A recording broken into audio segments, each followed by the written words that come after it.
Hi all, this will be part 2. Part 2 of how to start a snowplow company. We spent a lot of time covering this first point in the first video, but basically it just came down to find a cheap truck that's already set up for snowplowing. Somewhere around 5,000, 5, 6, 7,000.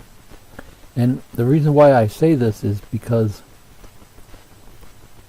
if you're watching this video, most likely you don't really know much about snowplowing. So you want to find a truck with a snowplow that's already set up. There's a lot to it. If you bought a used truck, you'd have to buy a plow, and it would be nice just to get something that's all set up. The main thing with part 1 was find a used truck with a snowplow that's already set up for snowplowing. I think it's best to just find a truck that already has a plow on it and just learn how to snowplow from there. So, now of course, everyone's got a different opinion there, so that's your call. Okay, so part 2, we'll start with commercial license plates. If you're going to run a business, you should have commercial license plates.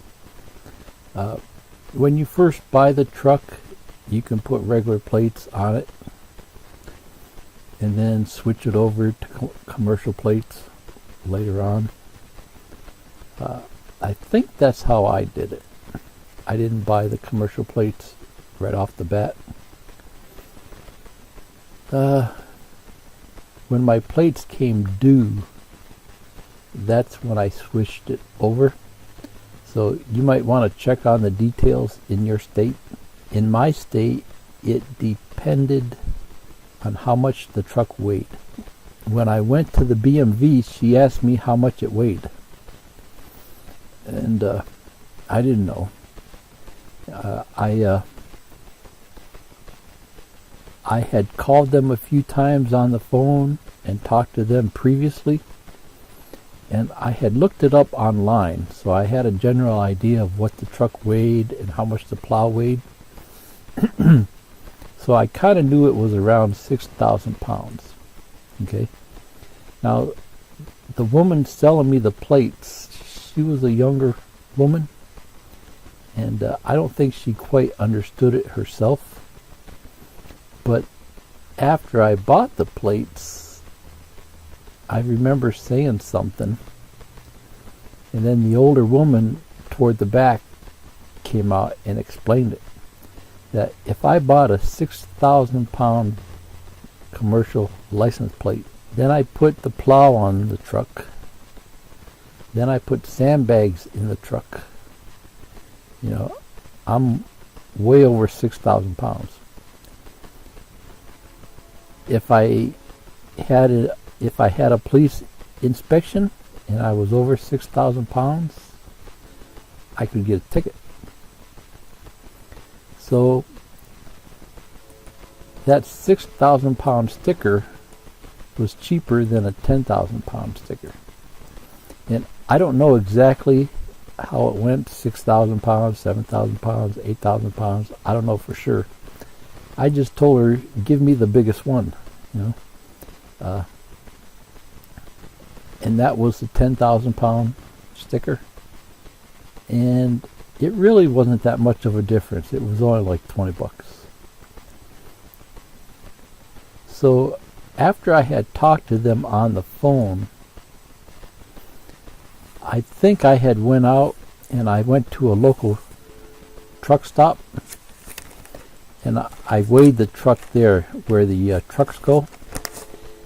And I just pulled up onto the ramp and I talked to the fella on the speaker, told him what I wanted.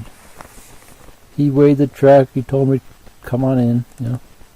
I had to go inside and give him, I think it was like $9 or something like that. And he gave me this printout. It basically says it weighed 7180. So 7,180 pounds. And that's with no one in it. So if I get in it, you can add another 200 pounds. So we're talking 7,400 pounds. I think I had the sand and the plow in it, but I'm not sure.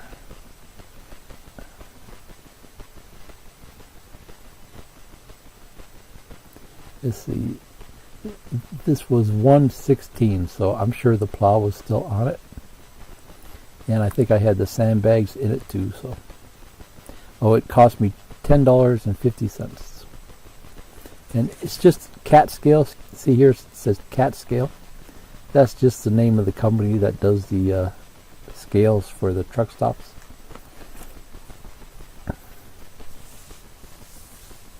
So you can see, if I would have bought that 6,000 pound sticker, I would have been not legal. Now, something else is, in my state, the commercial plates wasn't based on my birth month. I asked them a couple of times what it was based on, and they didn't know either. They just kind of mumbled something and looked the other way. So I remember one of the women saying, however it comes up in the computer, that's what it is. So I don't know. But my birthday is October. My commercial plates are due in September.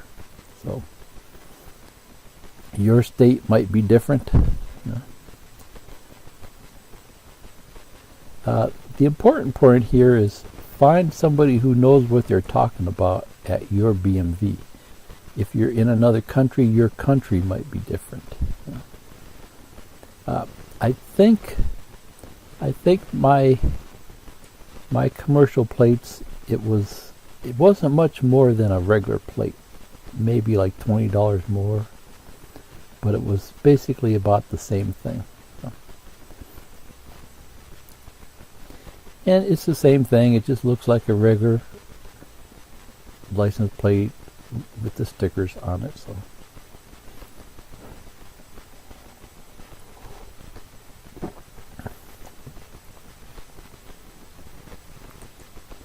and then you should have commercial insurance. We can do a whole video on this, so I'm just going to skim through this. But you should have at least $50,000 insurance on property. You know, if you happen to bump a car, some cars are real expensive now, and $500,000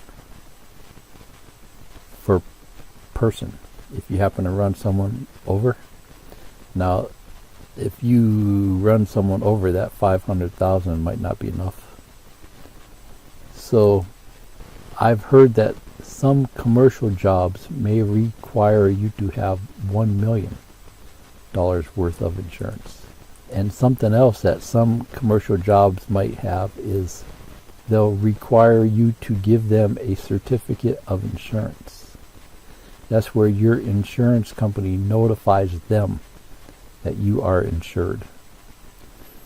Now, there's other things there, like if, let's say, you buy the commercial insurance for $1 million just to get the job, show them the certificate, okay, and then you say, okay, I got the job, and then you go cancel your insurance and go back to personal insurance.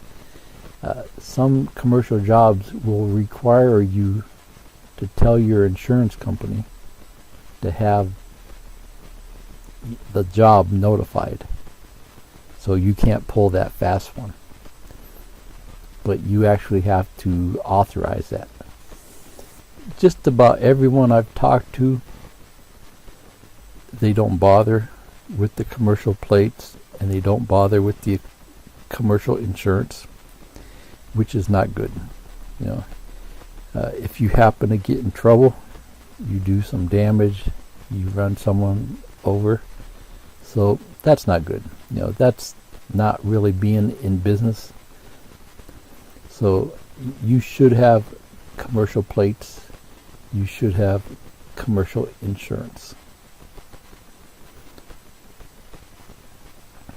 The commercial insurance really didn't cost that much more, so we'll do a separate video on that.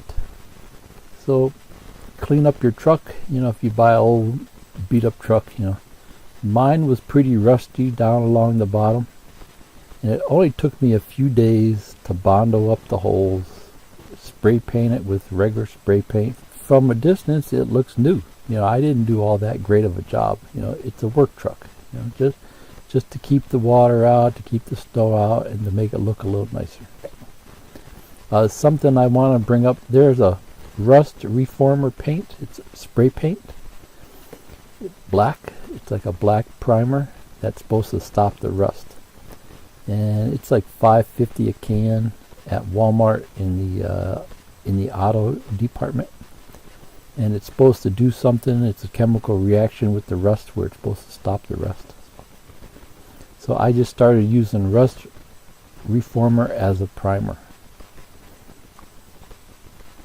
I bought magnetic signs, and I think 4 of them cost me $70, and they're nice. They're okay. You can take them off in the summertime,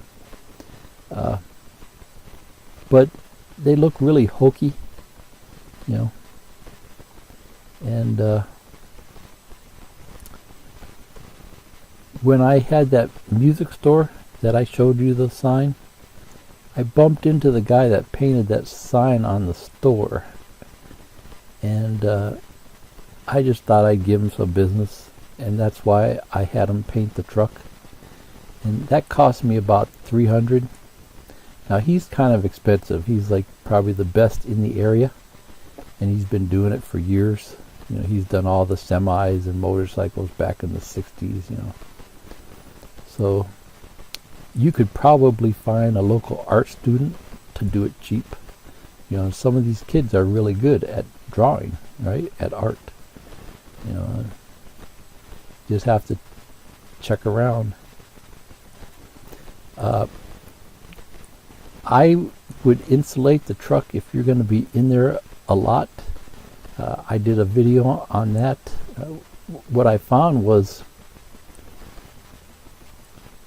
the back wall isn't insulated at all. It's just a piece of steel, and the doors weren't insulated very much. It's a real thin piece of plastic. I did mine 3 rolls. You could probably get by with 2 rolls, so that would cost you under $40. And what I found was I didn't really do it for the noise, but it blocks out a lot of the noise too. I mean, me and my buddy, we used to laugh about it being a rattle trap, but now that I put the insulation in the doors in the back, I mean, it's nice and quiet in there now, so it's a real nice ride. So that really helped. I think I'm gonna see if I can get some on the floors too. So I put a CB in mine mainly for emergencies. If there's a big snowstorm, I want to know what's going on. So that's where it might come in handy to even have a scanner, so you could keep track of what's going on with the police department in the event of a major storm. Backup camera on the truck would be nice because it's a big truck. You really can't see what's going on there in the back. If a 6-foot person is standing in front of the truck, I mean, you can barely see them. You can see them like from here up. They're big. These days you can get backup cameras really cheap, and a dash camera for when you're plowing. You record all your plow jobs. Then if your customer tries to come back and say, hey, you damaged my garage door, well, you have video of the whole job. Then you have proof that you did not damage their door. These days, recording half-hour worth of video is nothing, and it it can all fit on a thumb drive. You know, most cameras that I've seen for a truck just run off these little cards. You know, you can get these cards for 10-20 bucks and just save all your videos to your computer. So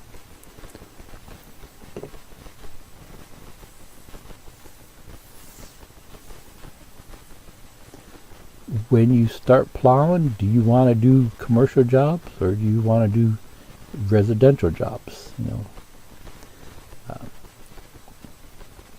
I think I saw in a video the fella said if he wanted to do commercial jobs where he lived, and his insurance company said that was a different type of insurance. It was what he had commercial insurance to do houses. But then if you wanted commercial insurance to do businesses, that was a different type of insurance. Now, I asked my insurance company about it, which is Progressive. They said it didn't matter. Commercial insurance, I could do businesses or houses. It didn't matter. Okay, if you get into commercial jobs, doing parking lots for stores and things like that, you're going to have contracts. So you probably should have a lawyer. And you might want a backup truck. Because if you're under contract to get a job done and your truck breaks, you know, that's where this backup truck might come in. I've heard from a few people that the commercial snowplowing business is the only way to really make money. I think I even saw in one video the guy said you take the commercial job, and even if it doesn't snow, you get paid because you're still under contract to do the plowing. Yeah.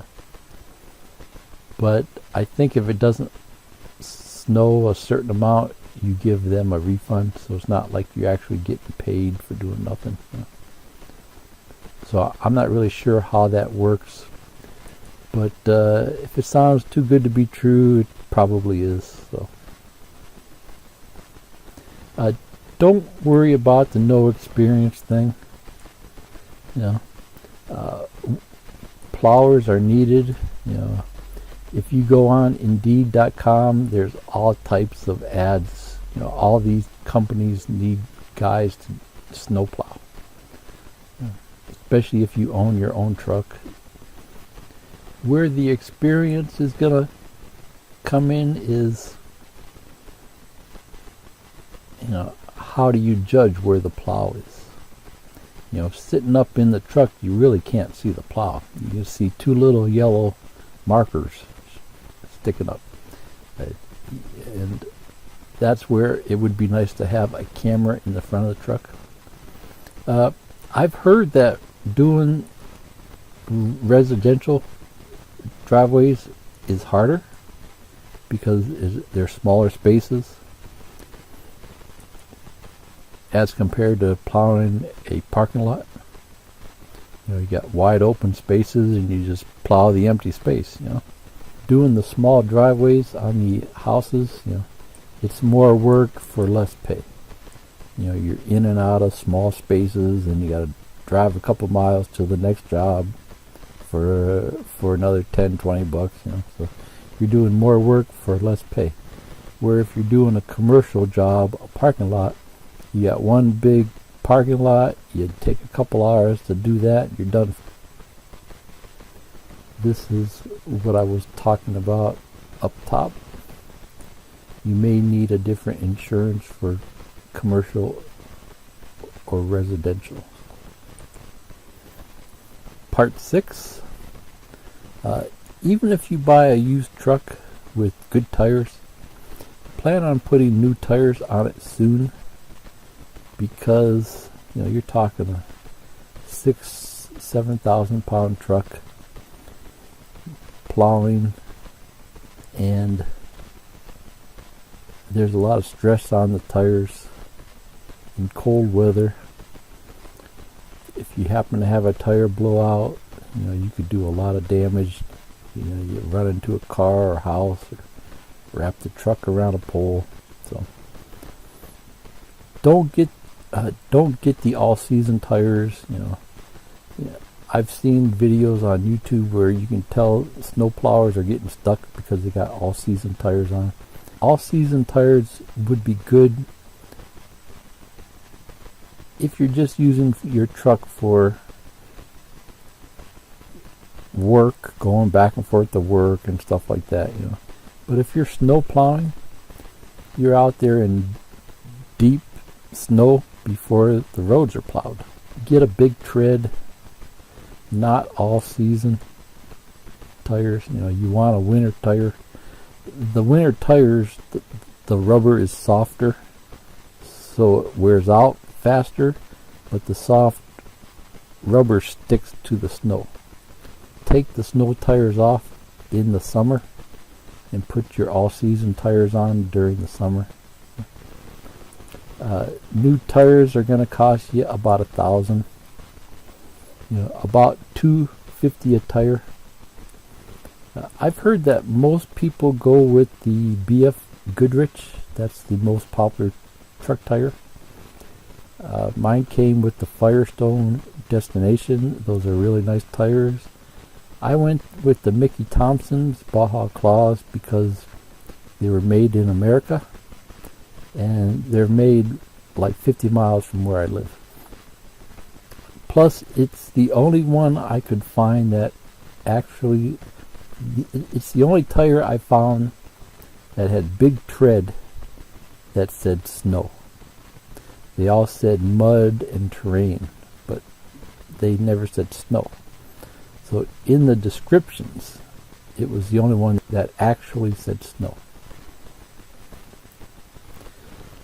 Your truck has got to be jacked up just a little bit, not a lot. You don't have to be crazy about it, because when you're plowing, you're usually in deep snow, and you don't need your truck to bottom out, because the bottom of your truck will get stuck in the deep snow.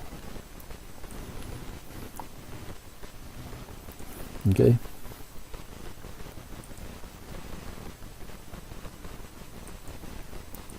You need some equipment in the truck. What emergency equipment? That's up to you. Some basic tools. You need flashers on the truck. One video I watched, the fella said in his area he was required to have the flasher on anytime the plow was on the truck. So he didn't have to be snow plowing. Just when he's going down the road with the plow on the truck, the flashers had to be on. In my area, I don't have to have the flashers on. So I called up my local police department, state police, and they just acted like I was crazy even asking the question. So depends on what area you're in. There are emergency repair kits specific to your plow, your brand name. It comes with hoses and fluids and certain pins and cotter pins and things like that. So that might be something to check into. There's that one video where the fella says buy a ratchet strap, because if the hydraulic goes out, you can't bring the plow up so you can get it home. So that's a really good idea. Tire chains for deep snow. Now, I wouldn't use the old-fashioned chains. These Super Z chains, you can actually drive those on the freeway. They're real easy to put on. Let's see here. I was going to do a video on how to put them on. It takes like 2 minutes to put them on. You do have to get down on the ground, but it's not as bad as putting on the old-fashioned chains. So let's see here, chain finder.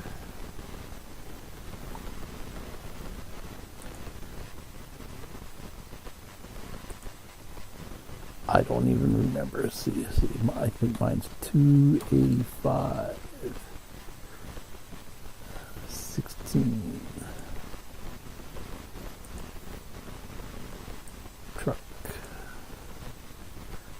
and this is the one for my truck.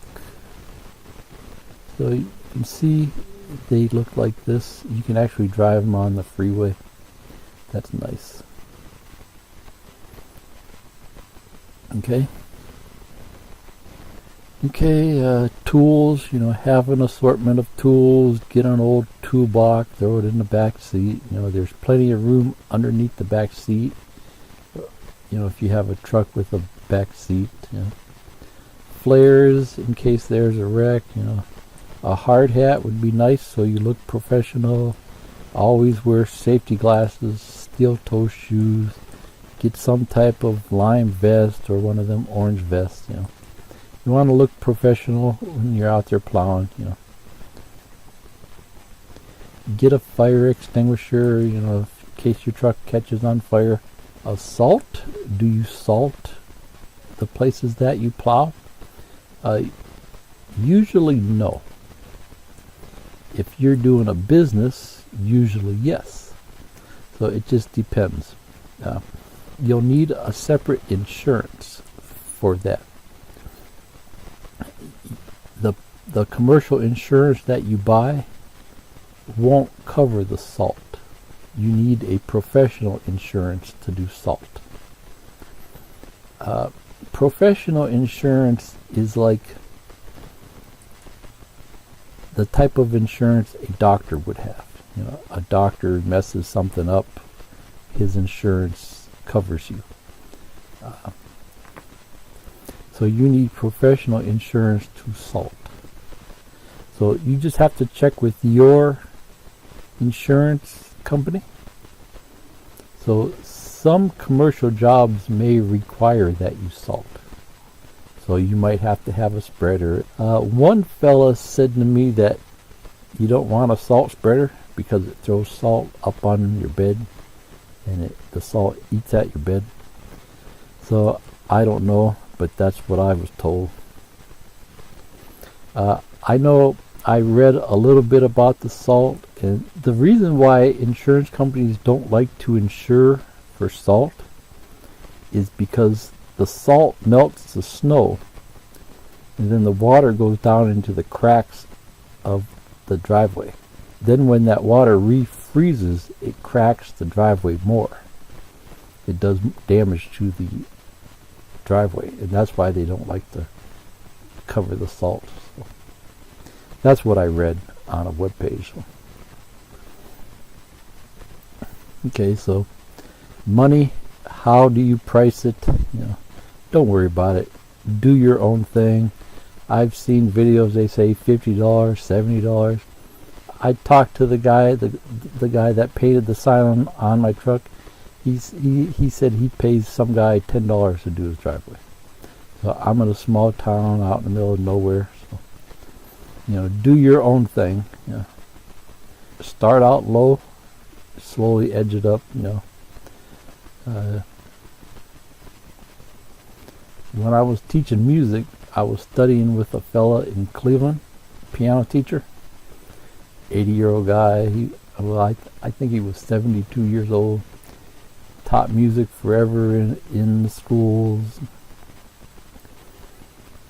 Had a music degree from Oberlin.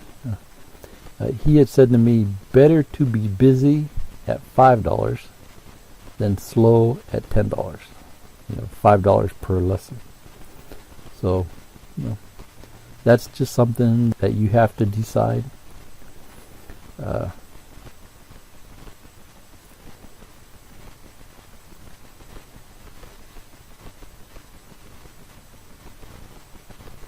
One video I watched, the fella talked about a guy making $10,000 a season off a big gas station because they needed it plowed a lot. So that would be a pretty good deal there. But I'm sure those are rare. You know, if there's 100 snow plows in your area and there's only like a handful of big gas stations, you know, what's the chance of you actually getting that one? So I wouldn't count on that.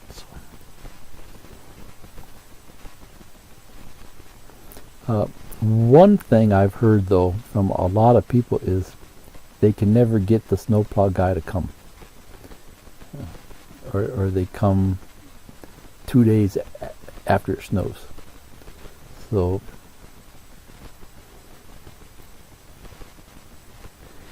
okay, so plow wings. Wings are like on the side of the plow.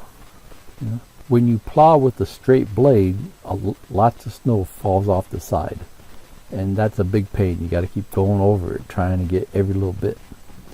Plow shoes are the things that sit on the bottom. The plow blade doesn't actually sit on the ground.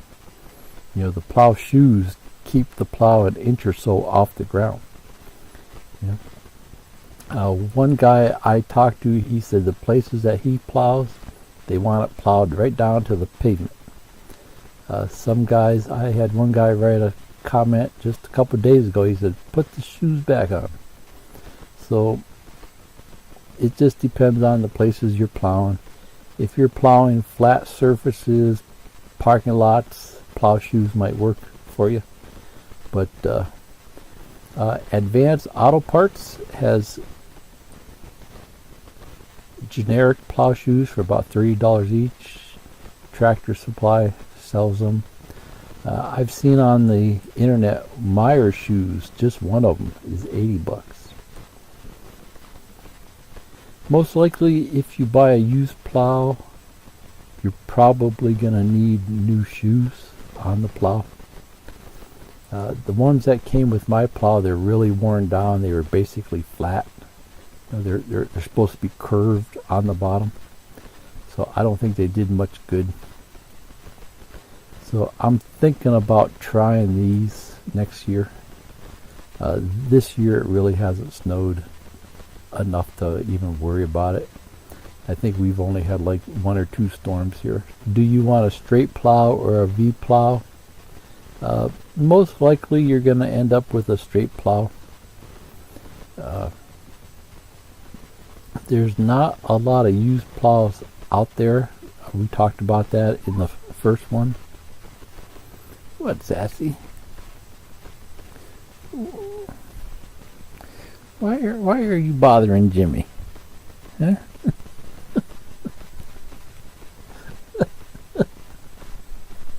Okay, I think we'll call her a day there. See you in next part. Bye.